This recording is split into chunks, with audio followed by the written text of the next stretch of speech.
Hello and welcome back to graduation place. तो हमने अपनी पिछली वीडियो में अपना chapter number 5 income from salaries complete कर लिया था। आज हम इनकम फ्रॉम सैलरीज का एक पार्ट रिटायरमेंट डिस्कस करने जा रहे हैं। तो उन्होंने क्या बात कही है कि जब एक एम्प्लॉय जो है वो रिटायर होता है अपनी सर्विस से या फिर कोई जॉब छोड़कर वो दूसरी जॉब को ज्वाइन करता है, तो उस टाइम पर उनको कुछ स्पेशल पेमेंट रिसीव होती है उस कंपनी से, उस कंपनी के एम्प्लॉयर से, मतलब कि वो जो उनका ओनर होता है।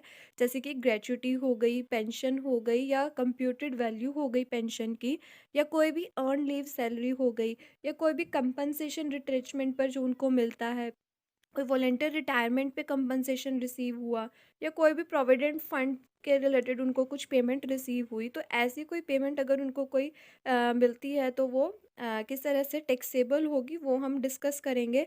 सबसे पहले आता है कि ग्रेच्युटी होता क्या है। तो एक वो पेमेंट जो कि एम्प्लॉयर अपने एम्प्लॉय को उसकी पास्ट की सर्विसेज जो उन्होंने की है उसको एप्रिशिएट करने के लिए देता है, उसे हम ग्रेच्युटी कहते हैं। ग्रेच्युटी हमारा सेक्शन 10 सब सेक्शन 10 के अंडर आता है।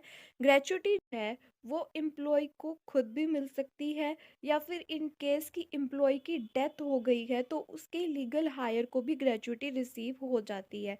तो अगर एम्प्लॉय को खुद मिल रही है तो वो एम्प्लॉय की सैलरी हेड की इनकम में टैक्सेबल होगा, और अगर उसके लीगल हायर को मिल रही है तो वो उस लीगल हायर की अदर सोर्सेज की इनकम में टैक्सेबल होगा। अब जो हमारा ग्रेच्युटी होता है ये सर्टेन लिमिट तक सेक्शन 10 सब सेक्शन 10 के अंडर एग्जम्प्ट होता है। तो वो किस तरह से एग्जम्प्ट होता है अब हम वो डिस्कस करता है कि एम्प्लॉय को जो है वो 3 कैटेगरीज में डिवाइड कर दिया जाता है, ताकि ये देख सके कि हर एक एम्प्लॉय को किस तरह से एग्जम्पशन प्रोवाइड करवाई जाएगी। तो अब जो एम्प्लॉयज़ को है पहले तो 2 पार्ट में डिवाइड करा कि वो गवर्नमेंट एम्प्लॉय हो गए और नॉन गवर्नमेंट एम्प्लॉय हो गए। फिर नॉन गवर्नमेंट एम्प्लॉय को आगे 2 पार्ट्स में डिवाइड करा कि जो वो नॉन गवर्नमेंट एम्प्लॉई है तो वो under the payment of gratuity act 1972 के अंदर कवर होते हैं या नहीं होते हैं। तो इन तीन, मतलब कि गवर्नमेंट एम्प्लॉई और non government employee cover under the payment of gratuity act 1972 और not cover under the payment of gratuity act 1972, इन तीनों में क्लासिफाइड कर दिया। अब हमको ये चीज़ देखनी है कि गवर्नमेंट एम्प्लॉय और फिर जो कवर होते हैं नॉन गवर्नमेंट एम्प्लॉय और जो नहीं होते हैं उनको किस तरह से एग्जम्पशन मिलती है। तो इसमें सबसे पहले आता है कि गवर्नमेंट एम्प्लॉय। तो अगर कोई एम्प्लॉय जो है वो गवर्नमेंट जॉब पर लगा हुआ है और at the time of retirement या फिर उसकी डेथ के टाइम पर जो उसके लीगल हायर को कुछ ग्रेच्युटी रिसीव होती है, तो वो जो है वो टैक्स से एग्जम्प्ट होती है under the section 10 sub section 10 sub section 1। और अगर कोई नॉन गवर्नमेंट एम्प्लॉय है और उसको ग्रेच्युटी रिसीव होती है उसके रिटायरमेंट या डेथ के टाइम पर उसके लीगल हायर को, तो वो टैक्सेबल होती है। पर इसमें क्या होता है कि दो केस को देखा जाता है कि अगर वो ग्रेच्युटी एक्ट 1972 में कवर हैं तो किस तरह से टैक्सेबल होगी, और अगर नहीं कवर होते हैं तो किस तरह से टैक्सेबल होगी। तो अब हम वो डिस्कस करते हैं। तो अगर एम्प्लॉय जो है वो under the payment of gratuity act 1972 cover होते हैं, तो उनकी जो एम्प्लॉय को जो उनको ग्रेच्युटी रिसीव होती है वो किस तरह से एग्जम्प्ट होगी, अब हम वो डिस्कस करते हैं। तो ये 3 पॉइंट हैं, इन तीनों पॉइंट में से जो भी अमाउंट जिसकी सबसे कम आएगी वो उसके लिए एग्जम्प्ट होगी, और टैक्सेबल अमाउंट जो उसको एक्चुअली रिसीव हुई है उसमें से लेस करके जो बचेगी वो उसके लिए टैक्सेबल होगी।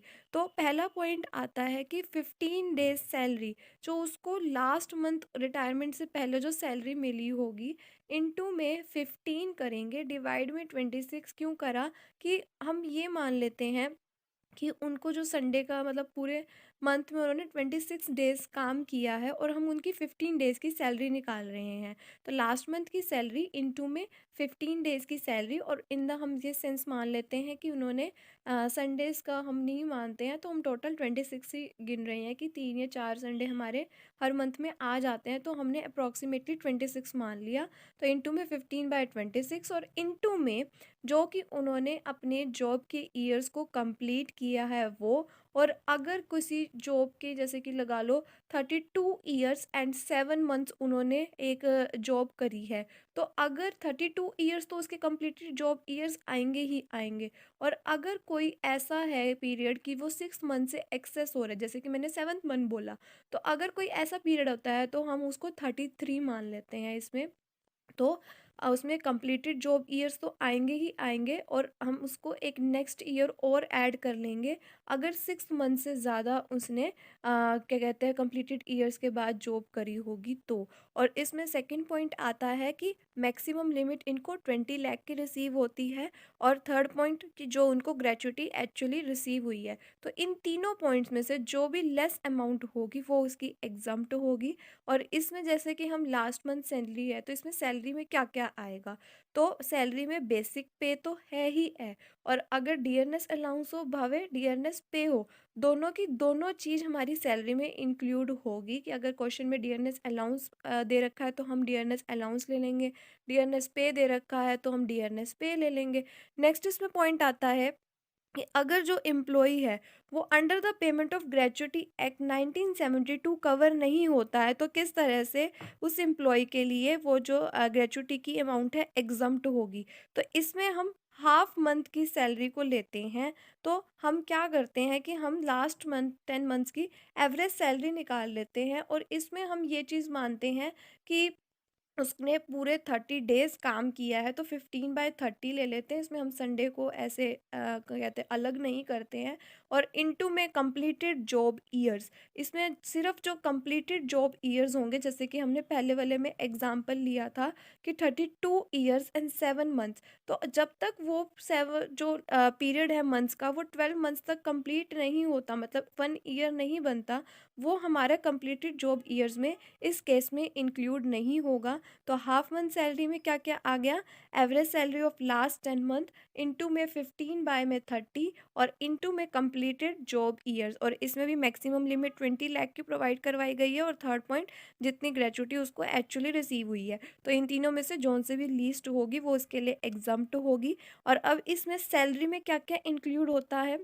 बेसिक पे तो है ही है, और इसमें डियरनेस अलाउंस नहीं होगा, सिर्फ डियरनेस पे होगा। और साथ में जो हमारा कमीशन होगी टर्नओवर पे, जो कि एक फिक्स परसेंटेज पे हमारे को गिवन होगी, मतलब कि कमीशन ऑन सेल्स, वो इसमें सैलरी में इंक्लूड होंगी ये तीनों चीज़ें। अब हम इसको कुछ एग्जाम्पल से समझते हैं, जिससे कि मेरे को ये टॉपिक क्लियर हो जाएगा। तो फर्स्ट एग्जाम्पल में उन्होंने क्या बात बोली है कि मिस्टर एक्स जो है उन्होंने 33 ईयर्स और 9 मंथ्स भारत केमिकल लिमिटेड में अपना सर्विंग करी है, मतलब कि जॉब करी है। और मिस्टर एक्स जो हैं वो अब under the payment of gratuity act जो है वो कवर करते हैं, और वो अपनी सर्विस से रिटायर हुए हैं 30 नवंबर 2020 को। और एम्प्लॉयर को ग्रेच्युटी मिली है 9 लाख की, और उसकी मंथली बेसिक सैलरी उस टाइम पर रिटायरमेंट की 30,000 थी। साथ में उसको डियरनेस पे 9,000 और हाउस रेंट अलाउंस 4,500 दिया गया था। अब हाउस रेंट अलाउंस हम लोगों को कंफ्यूज करने के लिए दिया हुआ है, कि हमारे माइंड में आएगा कि अब हमारे को ये हाउस रेंट अलाउंस लेना चाहिए कि नहीं लेना चाहिए। तो नहीं, कि अगर वो under the payment of gratuity act cover करता है, तो सिर्फ हमारा जो बेसिक पे है और डियरनेस अलाउंस या डियरनेस पे जो भी हमारे को क्वेश्चन में गिवन होगा हम वो लेंगे। तो सबसे पहले इसमें हमारा, अगर हमारे को ये निकालना होता है कि वो under the payment of gratuity act आता है, तो सबसे पहले हम 15 डेज़ की सैलरी निकालते हैं। तो अब हमारी उस टाइम पे लास्ट मंथ की सैलरी क्या थी? 30,000 बेसिक पे प्लस 9,000 डियरनेस अलाउंस, तो 39,000 हो गया। इनटू में हम 15/26 करते हैं, और इनटू में कंप्लीटेड जॉब ईयर्स और एक्सेस ऑफ 6 मंथ्स लेते हैं। तो 33 ईयर्स उन्होंने जॉब करी थी, और साथ में 9 मंथ और करी थी, तो 6 मंथ से ज़्यादा हो गया। तो हम इसमें 34 ईयर्स ले लेंगे। और अगर हम इनको 39,000 इंटू 15/26 और इंटू में 34 करते हैं, तो हमारा 15 डेज़ की सैलरी आ जाती है 7,65,000। मैक्सिमम लिमिट उनको 20 लाख की प्रोवाइड करवाई गई है। फिर इसमें हमारा थर्ड पॉइंट आ जाता है कि उनको ग्रेच्युटी 9 लाख की रिसीव हुई थी। अब हमारी इन तीनों में से सबसे कम अमाउंट कौन सी थी? 7,65,000। तो अगर हम 9 लाख में से जो हमारे को एक्चुअली ग्रेच्युटी रिसीव हुई है 7,65,000, जो कि हमारी एग्जम्प्टेड अमाउंट है, वो लेस कर देंगे, तो हमारी ग्रेच्युटी की टैक्सेबल अमाउंट आ जाएगी। तो यही था इस क्वेश्चन में। अब एग्जाम्पल नंबर 2 आता है, इसमें क्या बोला गया है कि जो मिस्टर एक्स हैं वो 10 अप्रैल 2020 को अपना रिटायर हो गए हैं 30 इयर्स एंड 7 मंथ्स की जॉब करने के बाद। उनको उस टाइम पर 15,000 पर मंथ सैलरी रिसीव हो रही थी 1 जनवरी से 2019 से लेकर 31 दिसंबर 2019 तक, और उसके बाद उन्होंने 15,600 पर मंथ उनको सैलरी रिसीव हो रही थी। तो मतलब कि जनवरी से लेकर दिसंबर तक 2019 उनको 15,000 रिसीव हुआ, और उसके बाद 15,600 पर मंथ उनको रिसीव हो रहा था। उनको साथ ही साथ dearness allowance ₹3,000 per month receive हो रहा था, जो कि सैलरी का पार्ट है। तो इट मीन्स ये हमारा, और साथ में दे भी रखा है कि रिटायरमेंट बेनिफिट, तो इट मीन्स ये हमारा डियरनेस पे है। और 2% कमीशन दे रखा है सेल पर, और जो कि हमारी टर्नओवर जो है, मतलब कि जो हमारी सेल है 10 मंथ्स की ही दे रखी है उन्होंने। तो वो हमारी 24 लाख की है उसके रिटायर होने से पहले। अब उनको जो है ग्रेच्युटी 4,68,000 की रिसीव हुई है। अब हमारे को उनकी टैक्सेबल अमाउंट निकालनी है ग्रेच्युटी की, और ये वो केस आ गया कि वो कवर नहीं होते हैं under the payment of gratuity act. तो उनके लिए कैसा होता था, हाफ मंथ की हम सैलरी लेते थे, हम एग्जम्प्टेड अमाउंट देखते हैं उनके लिए क्या होगी, तो हाफ मंथ की सैलरी लेते थे। अब इसमें सैलरी किस तरह से निकलेगी, हमारे को उन्होंने बेसिक पे भी बता रखा है, डियरनेस पे भी बता रखा है, और कमीशन ऑन सेल भी बता रखा है। हम इसमें सीधा ही 10 मंथ्स का ले रहे हैं। तो उन्होंने हमारे को किस तरह से बताया कि उनकी दिसंबर 2019 तक 15,000 की सैलरी थी, और उसके बाद उनकी 15,600 की वो सैलरी हो गई। तो हमारी मतलब कि जनवरी से लेकर मार्च तक 15,600 की सैलरी थी, और उससे पहले 15,000 थी। तो हमने 10 मंथ्स की निकाल लेंगे ऐसे, 15,000 इंटू 7 प्लस 15,600 इंटू 3।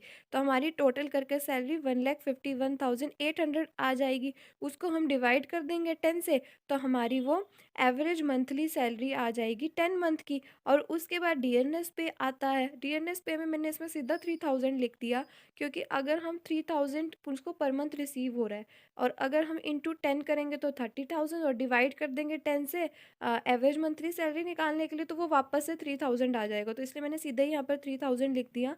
नेक्स्ट आता है इसमें कमीशन ऑन सेल्स। तो उसको 24 लाख पर 2% रिसीव हो रहा था पर मंथ। तो 48,000 उसको रिसीव हो रहा था, डिवाइड कर देंगे 10 से, तो हमारी एवरेज आ जाएगी 10 मंथ की इसकी कमीशन की, तो वो 4,800 हो गया। अब हम इन तीनों को ऐड कर देंगे तो 22,980 हमारी एवरेज मंथली सैलरी आ जाएगी। और हमने यहाँ पर 22,980 को मल्टीप्लाई करना था 15/30 से, हाफ मंथ की सैलरी निकालनी थी, हम इसको हाफ भी लिख सकते हैं यहाँ पर। और उन्होंने यहाँ पर देखो उसको कितने ईयर सर्व करा, उसने 30 इयर्स एंड 7 मंथ सर्व करा है। पर हमने ये पढ़ा था कि हम अगर वो कवर नहीं होता है अंडर द ग्रेच्युटी एक्ट, तो एक्सेस ऑफ 6 मंथ नहीं लेते, सिर्फ जो उसकी कंप्लीटेड जॉब ईयर वो लेते हैं। तो इसमें हमने इंटू में 30 कर दिया, तो हमारा इन सबको मल्टीप्लाई करने के बाद उसकी हाफ मंथ की सैलरी 3,44,700 आ गई। मैक्सिमम लिमिट उसको 20 लाख की प्रोवाइड करवाई जाती है। थर्ड, उसको ग्रेच्युटी एक्चुअली 4,68,000 की रिसीव हुई है। अब इन तीनों में से सबसे कम अमाउंट हमारी हाफ मंथ की सैलरी की है, तो ये उसकी अमाउंट एग्जम्प्ट हो जाएगी। और जब हमारी जो उसको ग्रेच्युटी एक्चुअली रिसीव हुई है उसमें से हम अपनी एग्जम्प्टेड अमाउंट को लेस कर देंगे, तो उसकी टैक्सेबल अमाउंट आ जाएगी। तो 1,23,300 उसकी टैक्सेबल अमाउंट आ गई ग्रेच्युटी की। अब इसमें हमारा नेक्स्ट टॉपिक आता है ट्रीटमेंट ऑफ पेंशन। तो ट्रीटमेंट ऑफ पेंशन मतलब कि पेंशन क्या होता है, कि सबसे पहले पेंशन जो है वो हमारा सेक्शन 17 सब हेड 1 सब हेड 2 के अंदर आता है। पेंशन जो है वो एक पेमेंट होती है जो कि एम्प्लॉयर एम्प्लॉय को उसकी रिटायरमेंट के बाद एज अ रिवॉर्ड, जो कि उन्होंने सर्विस दी है उसके लिए एज अ रिवॉर्ड जो देता है उसे हम पेंशन कहते हैं पेमेंट को। और वो पेमेंट जो है वो अनकम्यूटेड भी होती है और कम्यूटेड भी होती है। तो पेंशन अनकम्यूटेड कौन सी होती है, कि जब पेंशन मंथली बेसिस पे एम्प्लॉय को रिसीव होती है, चाहे वो गवर्नमेंट हो चाहे वो नॉन गवर्नमेंट एम्प्लॉय हो, तो आफ्टर रिटायरमेंट जब उसको वो पेंशन मंथली बेसिस पर रिसीव होती है तो वो अनकम्यूटेड होती है, और वो टैक्सेबल होती है हर एम्प्लॉय के लिए। उसके बाद क्या होता है कि कम्यूटेड पेंशन कौन सी होती है, तो जब एम्प्लॉयर जो है एम्प्लॉई को कुछ ऐसी सिचुएशन में कि जहाँ उसको नीड है, तो उस एम्प्लॉयी को वो एक पोर्शन दे देता है कि भई वो ये कह देता है कि जैसे 3 या 4 महीने की सैलरी को वो एक लमसम अमाउंट में प्रोवाइड करवा देता है एम्प्लॉयर को उस पेंशन की, सॉरी सैलरी बोल दिया मैंने, तो उसे हम कम्यूटेशन ऑफ पेंशन कहते हैं। अब वही बात आती है कि पेंशन अनकम्यूटेड होती है और कम्यूटेड होती है। तो अगर अनकम्यूटेड पेंशन होती है तो वो एम्प्लॉय चाहे वो गवर्नमेंट है, चाहे वो नॉन गवर्नमेंट है, सबके लिए टैक्सेबल होती है। नेक्स्ट आता है कि कम्यूटेड में किस तरह से वो टैक्सेबल होगी। तो अगर गवर्नमेंट एम्प्लॉय जो है अपनी पेंशन को कम्यूट करवाते हैं तो वो उनकी पेंशन एग्जम्प्ट होती है। और अगर कोई नॉन गवर्नमेंट एम्प्लॉय कम्यूट करवाता है तो फिर वही बात आ गई कि उनको दो तरह से डिवाइड कर देते हैं कि अगर तो उनको ग्रेच्युटी के साथ वो कम्यूट करवा रहे हैं तो उनकी 1/3 पेंशन एग्जम्प्ट होती है। और अगर वो ग्रेच्युटी के साथ ना करवाते हुए वैसे ही कम्यूट करवा रहे हैं तो उनकी हाफ जो पेंशन उन्होंने कम्यूट करवाई है वो एग्जम्प्ट होती है। अब इसमें ये बात भी आती है कि वो कम्यूट तो करवा लेते हैं, जैसे कि उन्होंने एक एग्जांपल ले लिया हमने कि 4 महीने की उन्होंने सैलरी जो है कम्यूट करवा ली है मिड में, और शुरुआत की सैलरी तो उनको मिल ही रही है मंथली बेसिस पे, तो जो मंथली बेसिस पे मिल रही है वो उसकी टैक्सेबल है। और जब वो कम्यूट करवा लेता है मिड में 3 या 4 महीने की, तो जैसे कि मान लो उसने अपना 1/3 जो है वो कम्यूट करवाया है, तो मतलब कि 2/3 जो है वो तो उसको सैलरी अभी भी मंथली बेसिस पे मिल रही है। मतलब कि सपोज़ करते हैं कि उसकी 4 महीने की जो सैलरी थी, वो 10,000 पर मंथ की थी, तो वो 40,000 हो गई। अब वो 40,000 का 1/3 तो वो हर महीने मतलब एक बार में ही उसने कम्यूट करवा लिया। पर जो उसका 2/3 अमाउंट बचा 40,000 का, वो उसको मंथली बेसिस पे उसकी उसी प्रोपोर्शन में मिल रहा है जैसे मिलना चाहिए था। तो वो जो उसको 2/3 मिला वो भी उसका टैक्सेबल होगा। तो ये इस तरह से होएगा। अब हम इसको एक एग्ज़ाम्पल से समझते हैं, आपको बहुत अच्छे से क्लियर हो जाएगा। तो इसमें हमारे एग्जाम्पल के 2 पार्ट है। तो सबसे पहला पार्ट में क्या है कि जो ए है वो गवर्नमेंट सर्विस से रिटायर हुआ है 31 मई 2020 को, और उसको 10,000 पर मंथ रिटायर होने के बाद पेंशन रिसीव हो रही थी जनवरी 31 2021 को। फेब 2021 में उसने अपनी 1/4 पेंशन को कम्यूट करवा लिया, जिसके उसको 5 लाख रुपीज़ मिले थे। अब हमारे को उसकी टैक्सेबल पेंशन जो है वो कैलकुलेट करनी है। तो जो उसने मतलब कि मई में वो रिटायर हुआ, मतलब उसको जून से उसकी रिटायरमेंट से जो है वो उसको मतलब जून से उसको पेंशन मिलनी शुरू हुई। तो जून से लेकर 31 जनवरी 2021 तक 8 महीने उसको 10,000 की पेंशन जो है वो रिसीव हुई, वो टैक्सेबल होगी। अब गवर्नमेंट एम्प्लॉई है तो उसके लिए कम्यूटेड पेंशन वो एग्जम्प्ट होगी। और पर जो उसकी 1/4 की जो पेंशन थी वो एग्जम्प्ट होगी जो उसने कम्यूट करवाई। पर जो उसने फेब 2021 को 2 महीने फेब और मार्च की जो उसकी थर्ड फोर्थ वैल्यू थी 10,000 की, वो तो टैक्सेबल होनी चाहिए ना। तो बाकी महीनों की भी उसकी थर्ड फोर्थ की होएगी, पर हम इसी साल का निकाल रहे हैं इसलिए हम सिर्फ 2 मंथ्स का ही निकाल रहे हैं। तो 10,000 का थर्ड फोर्थ और 2 महीने का, उसके लिए 15,000 वो भी टैक्सेबल होने चाहिए। तो इस तरह से उसकी टैक्सेबल अमाउंट आएगी पेंशन की।